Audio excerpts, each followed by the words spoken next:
Well, hello, and I wanted to welcome Cynthia DeVese to our conversation today. So I'm incredibly excited to have Cynthia. She is the author of a book that I just loved, Coaching Your Child to Academic Success.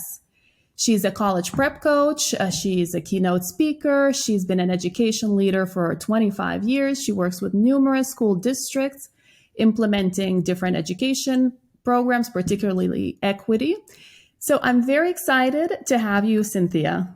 Yay! I'm really excited to be here. Thank you so much, Anya, for inviting me. Well, let's just jump into it. You have so much expertise that I think parents will just want to get all those gold nuggets from you. I was very struck with the opening pages of your book. You write, preparing children for success begins at an early age. For a student to be truly prepared for college, parents and children need to begin thinking about and discussing higher education goals as early as elementary school. 5 and 6 years of age are not too early to establish an academic roadmap for your child's future. Now, I agree with this 100%, but I think a lot of people may be surprised by that. They think, my goodness, 5 or 6, thinking about college, thinking about your education roadmap. But can you elaborate more? I What can share with parents you. really do that early on? Yeah. So when I first thought about it and thought about writing a book, I was in a space with my own children, taking them to their own sporting events. When they're really small, they're playing basketball and soccer and gymnastics. And I'm taking them to those little activities and I'm thinking with all the other kids, I'm like, I wonder if these kids are really good at this. And I wonder if they can recite their ABCs. I wonder if they can do mathematics, and it just kind of probably the educator in me. That's what was really working my wheels were. I was like, I wonder if these kids, because they're really good at basketball, they're really great at gymnastics. So I'm just wondering how well are they doing in academics? And so that's really what got me to thinking about writing the book. But on the flip side of that, when I say that parents can begin coaching their children about college readiness as early as 5 and 6, what I mean by that is when you're having conversations with your children and you're taking them to places where people are in those professions, for example, a dentist, a dental hygienist, to begin to have those conversations with your kids. So the conversation would go something like, Stacy, you're at the dental office. We're going to the dental office and you love Dr. DeVese as your dentist. And he went to college so that he can better understand each one of your teeth. And each one of your teeth have a different specific name. And in order for him to be great as being your dentist, he had to go to college, right? Or when you're talking to your kid about the weather and you're watching the news to find out what do you want to wear to school? Like, is it going to rain today? Is it going to be sunny or is it going to be cloudy or snowy? Whatever that is, you can talk to your child about, we watch the news and we watch the weatherman or the meteorologist, right?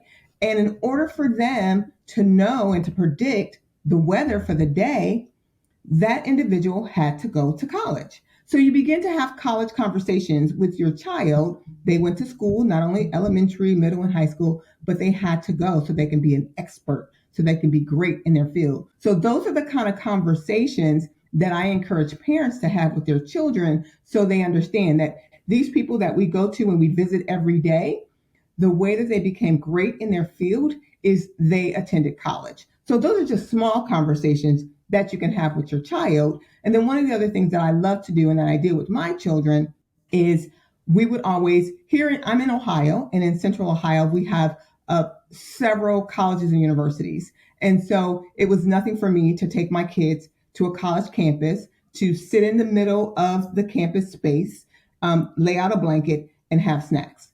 And we would make up stories about the kids who were kids and adults who were going back and forth on the college campus. It's beautiful lawn space, right?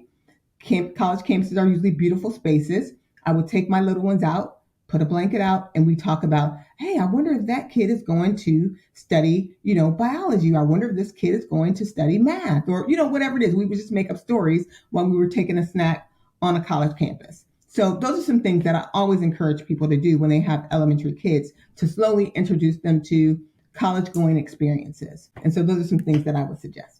Oh, that's wonderful. Already planting the seed that they should Yes. be, that they will be going to college, and to Mm-hmm. start thinking about it and what that may feel like, or what kind of skills they may need to learn based on the professions that they may want to aspire to. Exactly.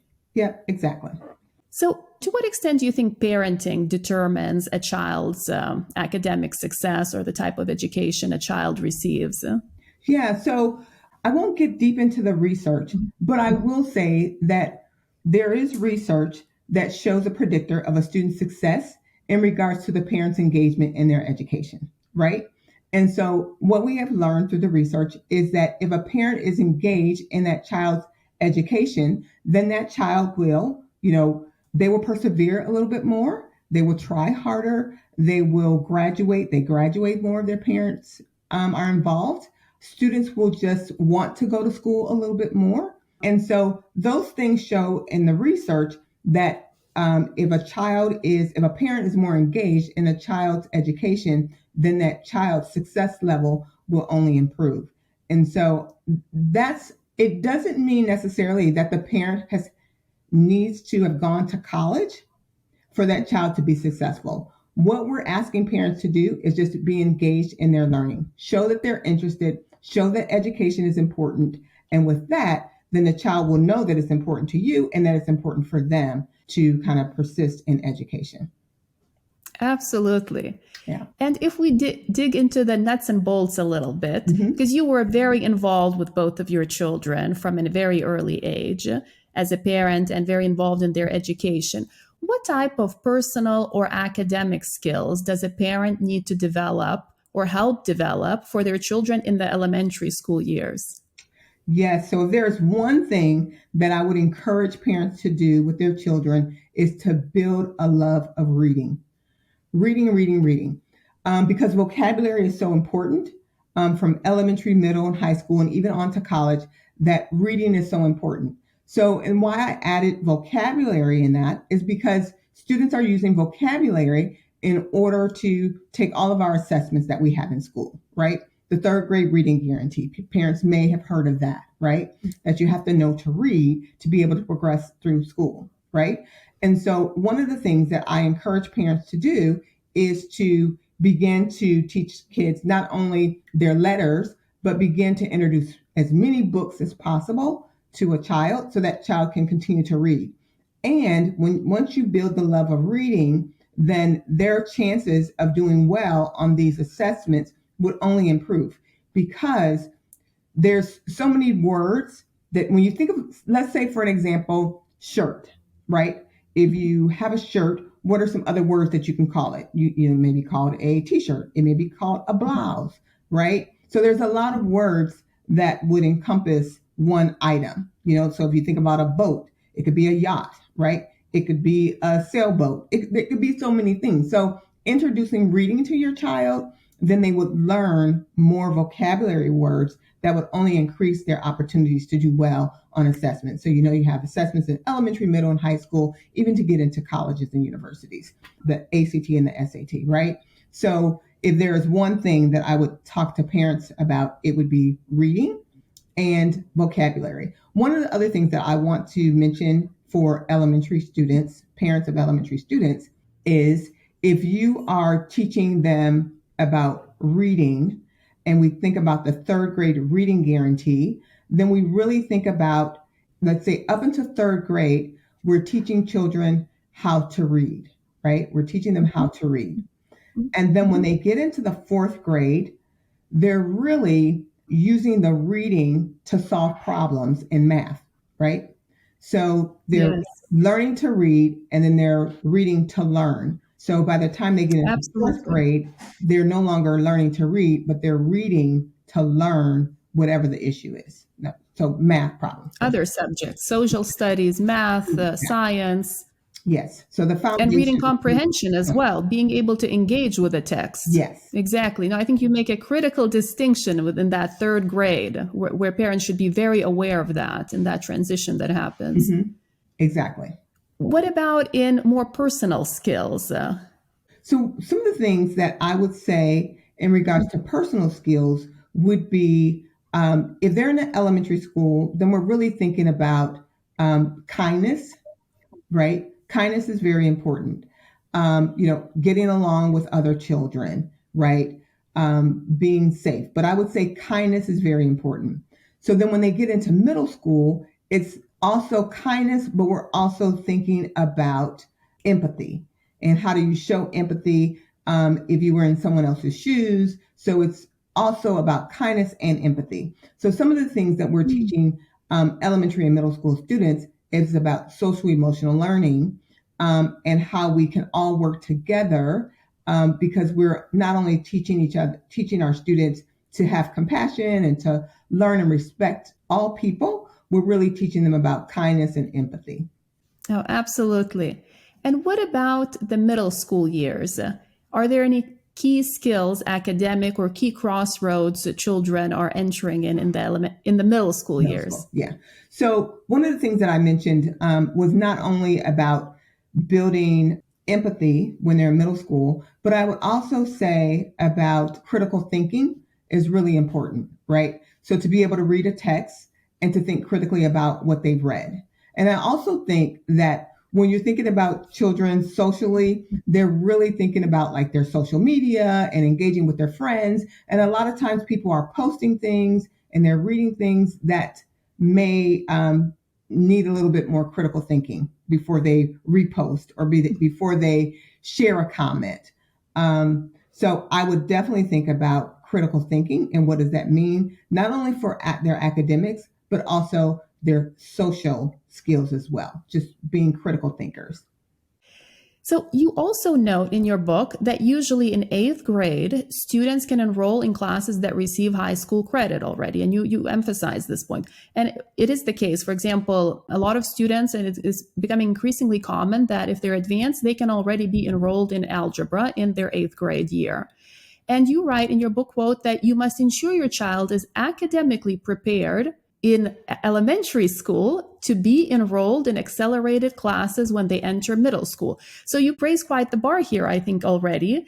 But essentially, if you are planning on your child and you hope for your child to be advanced academically, that advancement in many ways must happen in elementary school, right? Because already they can be taking more advanced classes or high school credit classes when they're in middle school. Could you a little bit elaborate on that, or what was your experience with the children you've worked with or your own children?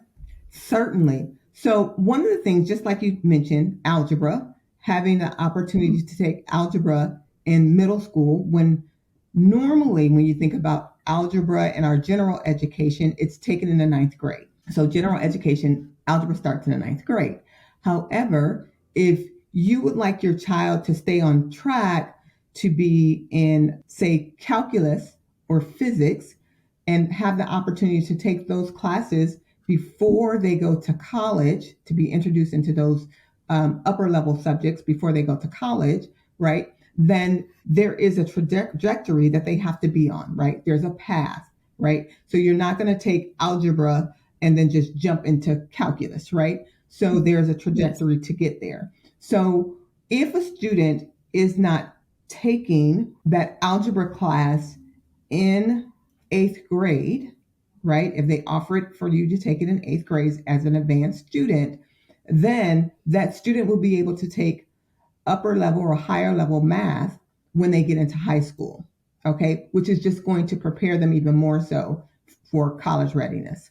So one of the things that I talk about, and I did this with my own children, is to make sure that when we're in elementary school and we are teaching them their reading, writing, and arithmetic, right?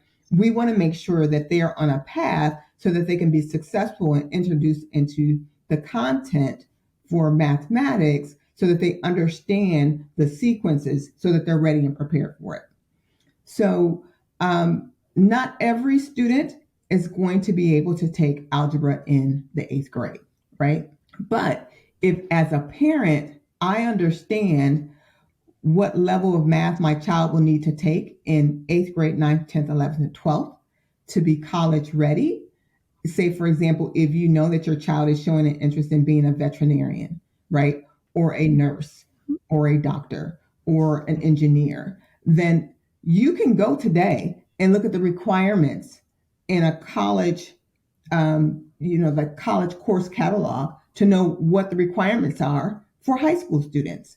So this puts a little bit of work on a parent to try to predict what you need ahead of time, right? So if Yes. you take the time to see what is needed for your child to be able to get into college, right? Then you can backtrack. You can make a plan for your child. And so that's what I always encourage people. So if you want your child to be, if you're looking at A, they're here, but you want them to be at B, and you want them to be able to get into this particular college, you want them to be able to pursue a degree in engineering or whatever the case is, then it will tell you what the prerequisites are, right? And in order to be ready for that particular rigor in college, then we have to backtrack to eighth grade. And we need to understand this is all about making that student success plan so that you can get your child there without stress. And then it means backing track even as early as elementary school, right? Because if we know we have to be somewhere in eighth grade, we have to know where we have to be in elementary school years. It may sound like more work for parents, but at the end of the day, if you have that roadmap and if you're able to trace where you are, where you need to be, and work backwards, this will actually save you, I think, time in the long term, and you'll have less hit or miss or less, last minute confusion about maybe why your child is not where you think they should be. Correct. And you can have those really great conversations with their school counselors about what your vision is for your child, because you have a roadmap, right? And you want to be partner with the school, right? And so that's a great way of partnering with the school when you know what you have the end in mind. So you have the end in mind, you have a conversation with your child's school counselor, and you talk to them about where you're leading your child to, right? So I think that those conversations that's a part of that partnership with the school. And at what points do you think, or in what subjects do you think a parent needs to turn or look beyond maybe the school or beyond what they can do as a parent, turn a little outwards, either to tutors or enrichment programs? And or to what extent, or maybe you can say the opposite, maybe a lot of kids are over tutored these days as well. So how do you find that balance? How do you find when you really need that help externally beyond what the school and you as a parent can provide? Yeah. And I think those are great conversations to have with parents, have with school counselors, right? Or even their classroom teachers, right? So we know what our kids' grades are because we're looking at those grades and we're having conversations with our child and we're asking them if the work is, is it challenging? Is it easy? How do you feel about it? So those are definitely conversations that parents should have with their child, right? But one of the things that I would say about outside tutoring and when does that come into play, it depends on where your child is with their academics. Is your child loving this particular content, or is your child being challenged by it? So in school buildings, usually there are opportunities for your child to have assistance and accommodations if they need them. But if they don't, but you feel like your child needs to have to be challenged a little more, then your child can do more, because sometimes we have our children in schools where the work is so easy, then the student isn't spending any time doing homework. They're just zipping and whizzing right through everything. So you may say, well, you know what? You need to have a little bit extra, right? And so you can have a tutor who's going to tutor them higher than where the rigor that they're getting in the classroom. But you can also have a tutor if you see your child is being challenged. And so I would say if someone has access to having a tutor where they are financially able to do that outside of the classroom, then that is great. And then in addition, for those individuals who may not have access to that, there may be opportunities in school where students who've already taken the content can match up with your child to provide extra tutoring. So not all the time is there a cost associated with it. But so, for example, in our school, we have students who are in our scholars program who tutor students who may be challenged by, the content. So I think that there are options. And I do think that it just depends on where you are financially if you want to bring in someone. But I do believe that kids can be over tutored or over schooled, I probably did some of that myself with my own children because I can recall going to, the educational bookstore and buying workbooks, right, for my kids. So if they didn't have enough homework, they would just whiz right through it. I would give them a worksheet, right? Or if summertime came, then we had a whole workbook and we were working through these problems. And, so I think that there are a lot of options and opportunities for our kids to learn. And then I would even say finding out what your kids' interests are. So when I talk about read, my son, he was a great reader, but he just didn't like to read. And so one of the things I knew he was really interested in was sports. So he was really interested in sports, any sports, right? So I signed him up for like Kids Sports Illustrated. He loved it. I signed him up to, I would bring home books that were of interest to him all around sports. So it could be a sports topic and it was mystery. It could be a biography about an athlete and he loved it. So my thought is just getting books and access to literature in kids' hands to just increase their love for books, reading, and vocabulary.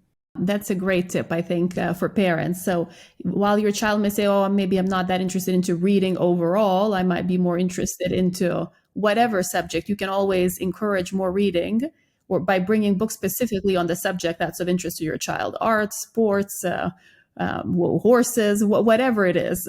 So you've worked with so many students over the past 25 years as an educator in leading administrative positions, as a college prep coach.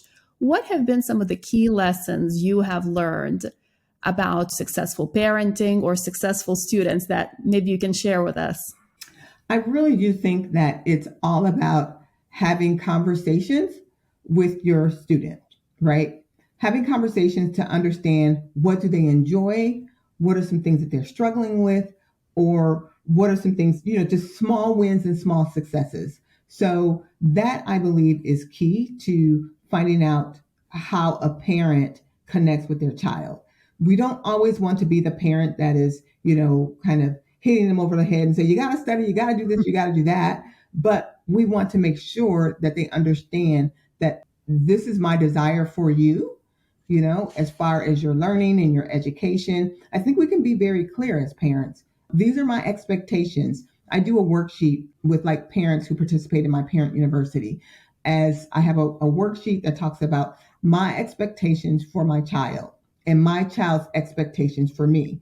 And having that conversation with your child is so important. So what do you expect of me as your mom? Or what do you expect of me as your dad? Right? Well, this is what I expect of you as my child, right?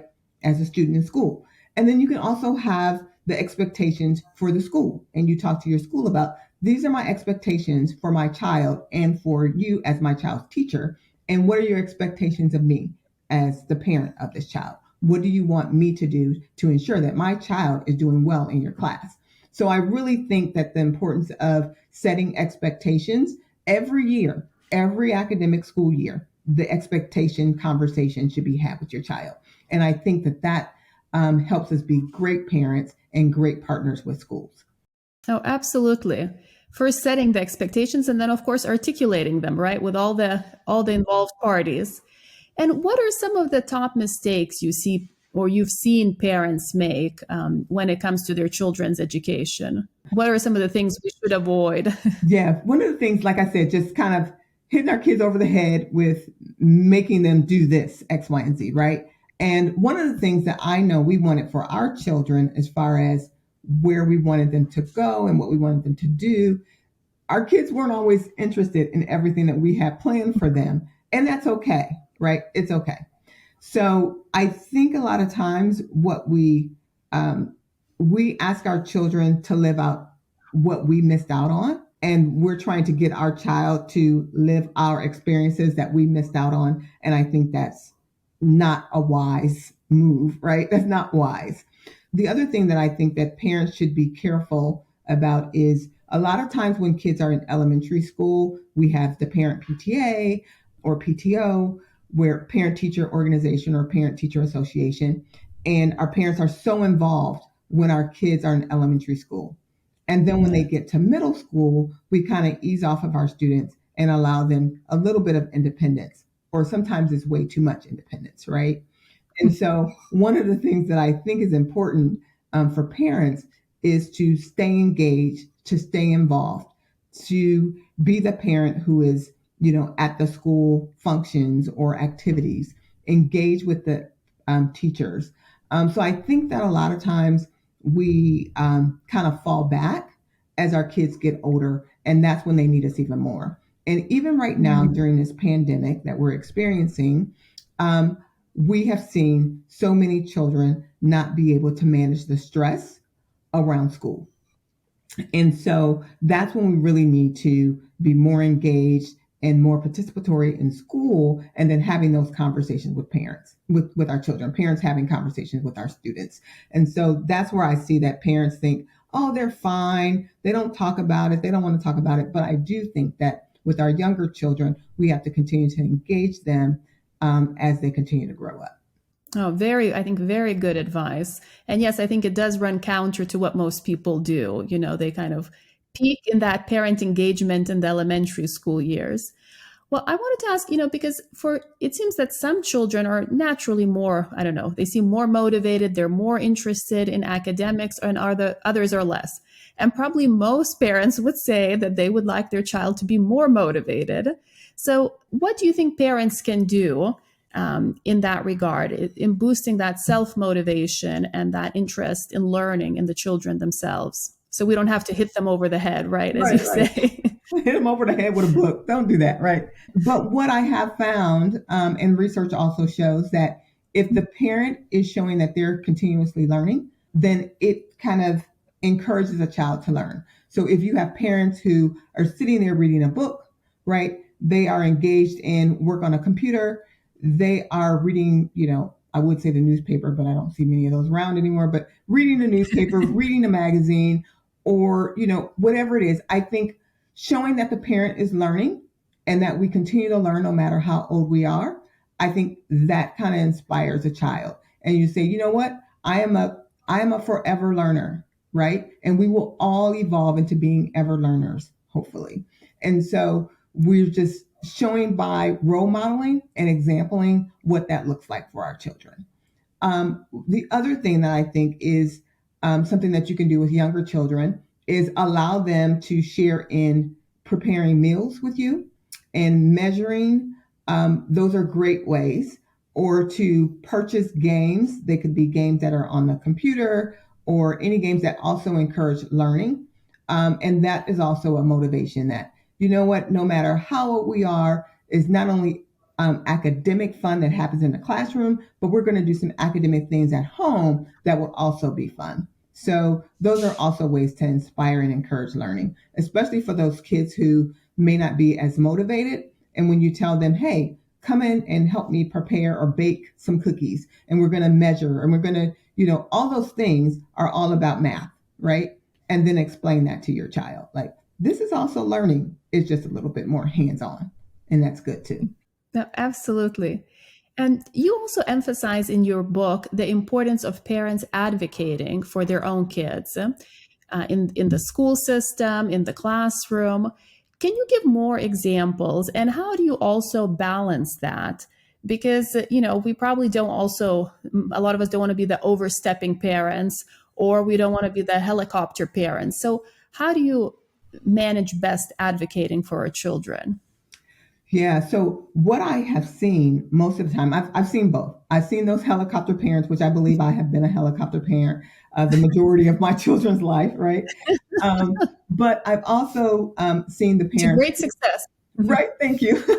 So I've also seen where parents are not engaged. So what I would say about being an advocate is someone who is supportive, right? Someone who is coming alongside to ensure that they receive X, Y, and Z, right? Services, right? It could be accommodations. If you have a student who has some either issues learning or stress or depression, anxiety, right? So how am I going to advocate for my child to make sure that they receive the accommodations that they need, or they receive access to opportunities that they need, right? So I think that when you understand the education system, then you better understand how to advocate for your child, because you know that by federal law, certain things are mandated, right? So not every parent understands that. And so they may not be able to, because they don't understand it, then they're not able to advocate for their child. But I would say no matter what your own education level is, then it's important for every parent to kind of push forward to be able to speak for their child, because sometimes, especially elementary, middle school, and I would just say through K-12, our kids don't know all of the legalities and the things that are available to them that maybe they're missing out on. So as a parent, to be an advocate for your child, it means the world for them, because they are not always able to speak up. And so what we used to tell our children is, if you tell us what's happening in school and we're having this one-on-one conversation, then I'm going to make sure that things get taken care of. I'm the adult. I'm going to handle it for you, right? So there are certain things that children should not be able to, should not have to handle with adults, right? And so we can't ask our child to go in and tell an adult that I need a tutor and I need this and you should give it to me, right? But if your child comes to the parent and say, Mom, I'm having difficulty with this, I'm challenging with this, you see their grades, you know they're struggling, then that gives the parent the right to advocate for their child. And actually, school districts and schools and teachers and principals, they're open, they're receptive to having parents come in to talk to them about their child's education. The parent is the first teacher, right? The parent knows all about their child, hopefully, right? And so it's their right, it's their business. They need to advocate for their children. And so I see so many children who are not in advanced level courses and they can do the work, but nobody has asked them to do it. Like nobody has challenged them to say, hey, take this advanced level course. It's going to prepare you better in the long run, right? But for me as a parent, then I knew my children needed to be in certain courses. And so when I went in, and I write about it in the book, how I had a conversation with the school counselor and I told them, I was like, you know what? My child is not doing 2 study halls. They can study when they get home, right? But they're going to be in this course and this course. So let me reintroduce ourselves. So my name is Cynthia. I know my child the best, and this is what I want for my child. And so it was fine. But I know that not every parent will do that. So I know that the school is open to parents advocating, because we're advocating for what is best for our child. We don't want to, I think when you get to a certain level of education, then you could be like a helicopter parent. When you're in college and you're still hovering over your child, that may be a bit much. But I think K-12 is the perfect time to be the helicopter parent, right? And to make sure that your child gets access to opportunities, to ensure that your child is advocating so that they can get the things that they need so they can be successful. It's very important. And if the parent, this is another thing that I think about, when parents aren't very clear on what these assessments are saying about their child, then what you do is you go to the school counselor and you make an appointment and you say, okay, this is the assessment that my child has taken. This is what I received to tell me how well they're doing or how, poorly they're doing. Can you explain this to me? And so that's another way to advocate for your child as well, because they're going to continue to take assessments all through their academic career within a K-12 system. And so start questioning some of the things that you receive from your school district. Great advice. But also, again, it puts a lot of the work on the parents' shoulders. And I think that's the reality. I mean, if you want to coach your kids to academic success, there's a lot of work involved, a lot of awareness of what your child needs, of what's potentially available, and then advocating for it.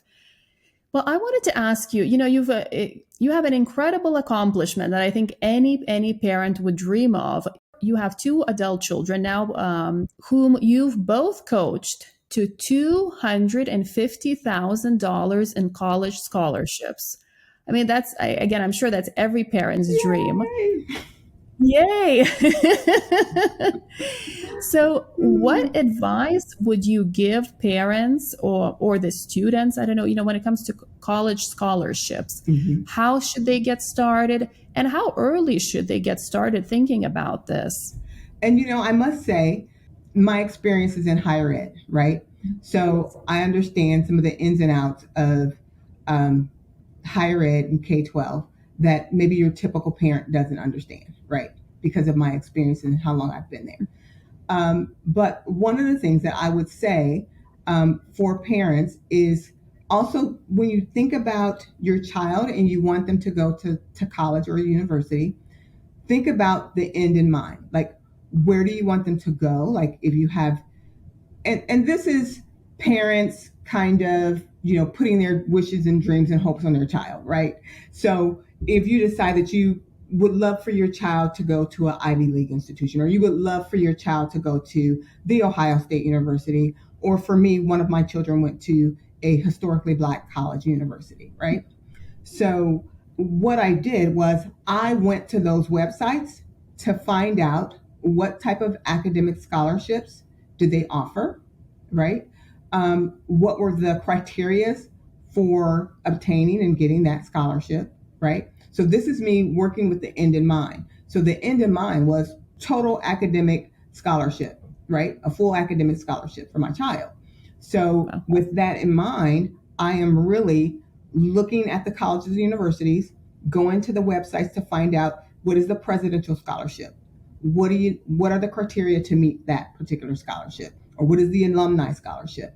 What are the criteria for that, right? What does the ACT or the SAT score need to be? What are the prerequisites? What are the community volunteer or community activities that my child needs to be in, or extracurricular things? So I would look at those things ahead of time to find out what are the needs and the criteria, and then I would work, and that's that plan again, right? We're creating that student success plan, and so we're making sure that, okay, my child loves to read.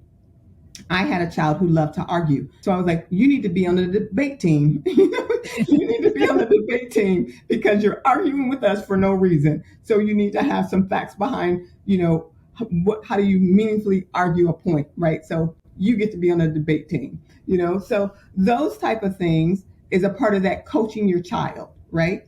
Coaching your child to academic success. And knowing the end in mind would be scholarships, right? Because when you're putting together a scholarship package, you are really preparing your child to make sure that they're getting the grades that they need. They're in those particular courses that they need to be in, right? Because you want to make sure that your child is having some rigorous courses, some college level courses like an AP course or an IB course, okay? And then also that they have a extracurricular resume that you have some things that you volunteer, you may be an athlete, you may be on the band, you may be on a dance team, so you're looking at creating this well-rounded student, right? And you're creating this package so that when you put it together, it is what they're looking for. The character, the courses, you're preparing that, and that's what you're doing when you're getting your child ready to apply for college scholarships. Well, how early did you get started, really, with your both of your kids for the college scholarships? Was this in high school years? Which years? Was this even earlier? Yeah, it was earlier for me. Now, remember, I was already in higher ed and had already spent time in K-12 even before I started having children. I started having children at 30. But I know I'm telling too much of my business. But anyway, so I knew kind of what went into getting your kid college and career ready, to get our kids college and career ready. Mm-hmm. So as I mentioned to you, when my child was playing, little league sports, I knew then that I needed to be preparing them. But I would also say that when your child gets into middle school, you are still kind of building and crafting. And my kids were taking like summer programs because I needed to know what they liked and what they didn't like. So during the summer, we may have had them in like a robotics camp. I remember my daughter took like a girls engineering camp. So today she's a chemical engineer, right? My son is now a first year law student at Penn State University. So those things that they wanted to do, and we were kind of getting them, it was putting them in those different activities, was not only introducing them to different experiences, but it was allowing me to know what they really, gelled with, what they really liked, what they would do well in. And then that would kind of allow me to make sure that they're in the courses that they needed and they were well prepared for, school. So all of those little things that parents do by putting them into summer activities and the travels that you may do or classes that they take during K-12 all goes into a nice package for when you're sending them and setting it up. Now, the one thing I will say is that when your child is in ninth grade, that's when you're really taking the time to make sure that they're in the right classes, they're doing some extracurricular activities, because those grades, and a lot of times kids think that when they're in ninth grade, they're just so happy to be with the big kids, right? In ninth grade. And so they think that they're just having a great time. But when you think about getting ready for college, when you send your high school transcripts to a university, they're receiving the ninth, 10th, and 11th grade grades. They are not receiving that 12th grade grades until later, right? They're already accepting you into the college. And so sometimes kids think, I can play around in the ninth grade and I'll do better when I get into 12th grade. Well, no. What you're sending them and they're basing your entrance on is ninth, 10th, and 11th grade grades. And so by the time you're in 11th grade, it's kind of already set up for you, right? Tell me, so when did you really start thinking about scholarships? Did you have that as a goal quite early on? Was this the elementary, middle school years where you already had a goal that your kids will, you'll be working towards large scholarships for your kids? Yeah, it was. I think probably more so middle school, because I also thought about like, what are we doing in the summer? But I think because when my children were in elementary school, summer times we had summer workbooks, right? Yes. Our children not everybody has the opportunity to go to private schools in elementary, and they did in elementary, but I was still giving them either worksheets or, something in the summer. So I was supplementing their education every summer, right? And so that was just something that they knew they were going to have a summer workbook, right? And so without me really thinking about this is going to help them get a college scholarship, I'm sure that it did, because it prepared them so that they can do well in their classes, so they can take higher level courses, they can take advanced level inter baccalaureate programs, and it all kind of works out so that when you're preparing for scholarships, that's what people are looking for. But the other thing that I would encourage parents to do is, because you can get scholarships from 7th grade all the way through, right? So you can start looking for college scholarships when your kid is in middle school, right? Wow. Yeah. So there is a book. I don't know if you can see it.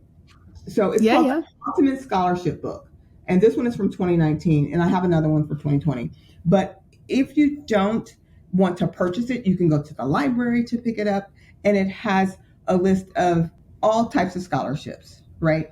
That you can go through and look at either your region where you live. You can look at if you're interested in your child. If your child maybe is like a left-handed child, you can find scholarships there about that. You can find scholarships for if your child is interested in music or the arts. So I always encourage people to grab that book or to be able to kind of look through it and see what's available. And they can do that at any age. And it'll just give you a perspective of what you have to look forward to down the road. Exactly. Yeah. You can check it out early to start getting ideas. Exactly. Okay, I'm going to get that book. Exactly. So I wanted to ask, what about for parents who, really hope and dream of their child attending an Ivy League university or, a very competitive college? What advice would you have for those parents? What should they do? How early should they get started? What should they keep in mind even? One of the things that I definitely believe when people are looking to craft their child's extracurricular resume, it really is about the well-rounded student, okay? So you may have heard me talking about, giving your kids experiences that are trying to find out what they like and they enjoy. But I also believe that those experiences are things where they can put them on their resume, that they experienced this. Like if they're interested in going into law, there are pre-law camps for children, for young students. There are engineering camps for kids, right? And sometimes they're offered by colleges and universities. I think those are great experiences for your kids. Your kid may be interested in social justice and they may want to do some things around social justice and volunteer. They may be interested in volunteering for Habitat for Humanity, or they may be interested in being a tutor, right? All of those things you want to show that your child is a well balanced, well educated, well worldly experienced, child. And so if you have access to be able to, well, right now we're in a pandemic, so that may not work for your child to travel and to experience other cultures. That's something that's also important. So I would say that if you're looking at going to an Ivy League, you definitely want to make sure that your child has a great GPA, but then there's opportunity for your child to do well on their ACT or their SAT. And you may hear right now we're in a pandemic where people are not worried about their scores, or they're saying that you don't have to do the ACT or the SAT to be enrolled in a college or a university. I would say still take it, okay? For you to still take the ACT or the SAT. And for some Ivy League schools, they have a different assessment that you would take. But I would still say that you need to take it so that you can gain entry into those particular schools. So one of the other things that I think you talked about, outside tutoring or outside help, depending on what your child's score is, then I would definitely say, because our child did benefit from taking an outside course to help prepare her to take a college entry exam. So that may be something that parents who want their children to go to Ivy League schools would be interested in doing. And I would say the timing of that is very important as well. When they take that prep course, they want to take it at a time where so it's another backtracking again, but they want to take it at a time so that all their new knowledge, what they have studied for the last 6 weeks or depending on 3 months or 6 weeks that they're taking this course, then that information that they just studied and prepared for and how to take this exam will be still fresh in their mind when they take it. So I wouldn't say take the exam or take this prep course when you're in the 10th grade and then you're not taking the exam until 11th grade. But you want to just make sure that you time it properly. Mm-hmm. And do you have some specific advice for parents of maybe underrepresented students who want to go to a very competitive college? What are some of opportunities they can have, or some advice you'd give them? Yeah. So I would definitely say the same things, in regards to making sure that they're taking rigorous courses, advanced level courses, if they take an AP or IB course. The other thing that students can do also is most schools will have a program where kids can take college level courses, like College Credit Plus. I don't know if you've ever heard of that. So they can take like a college courses already when they're in high school. And so that looks good on their transcripts, right? So I think that students can do that as well. But I also think that there are a lot of programs that are out there for Ivy League schools that they will provide scholarships for students that are academic scholarships. There are some need-based programs for underrepresented students. And when I mean underrepresented students, not only students of color, but students who are academically unable to afford an Ivy League college, right? So those students, there are several programs that will provide scholarships for them to have access for those schools. But I do think one thing that is important is making sure their grades are at a level, right? They want to have good academic grades. They also want to do well on those college entrance exams.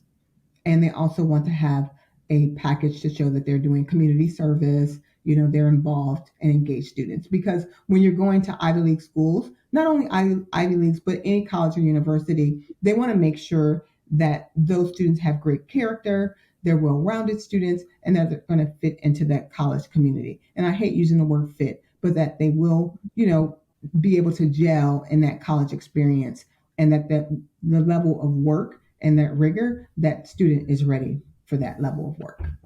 Essentially, that the student will be able to succeed, right? That's exactly what colleges would like to see as well. They'd like to see students that are succeeding in that environment. I wanted to ask you if you have any actually parting words for us, for the parents of younger students, elementary age students. You've given us so much advice already, but maybe there's something you left out that you want to pinpoint or highlight. Yeah, I think everything that we talked about is in the book. So I would definitely encourage families to get the book.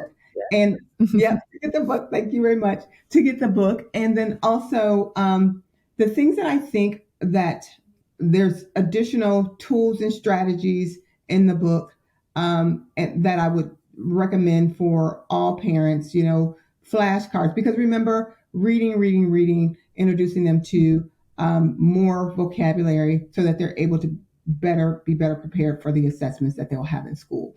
And so I would just say being able to instill that love for reading, whether you have whomever your child is, a boy, girl, whomever your child is, whoever your student is, instilling the love of reading is so very important at a young age. Yeah. And then I think also in the book, there's like ways to talk, there's like career conversation tips about how do you have conversations with kids. I love that section too. That's excellent. Yeah, it was a wonderful section. Thanks. And then there's also leading questions. Yeah, there's some questions. So if you're out of thoughts about how do you have a conversation with your child, I'm giving you some tips on how to do that. And then I think there's also a tip in there about making flashcards with a twist.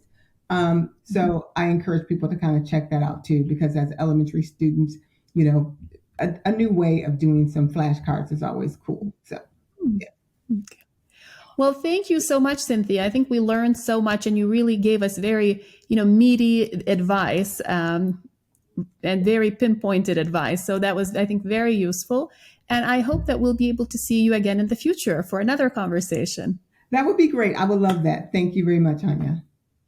Thank you for watching. If you're enjoying this, make sure to subscribe and hit the notification bell so you don't miss future videos.